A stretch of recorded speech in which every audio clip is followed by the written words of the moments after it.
నమస్కారం. సుప్రభాత ఘంటారావానికి స్వాగతం. ముందుగా ప్రధాన అంశాలు.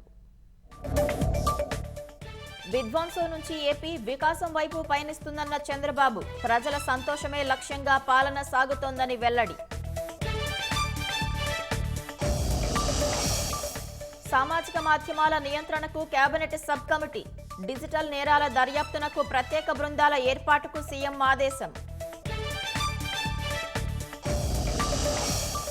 సీఎం చంద్రబాబు చేతుల మీదుగా లబ్ధిదారులకు 1,00,000 ఇళ్లు. డిసెంబర్ నెలాఖరుకు అందిస్తామన్న మంత్రి పార్థసారథి.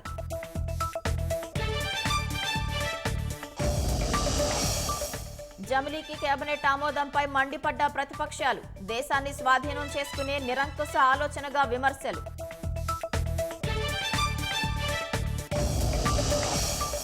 ప్రపంచ చెస్ ఛాంపియన్ గుకేష్ కు అభినందనల వెల్లువ.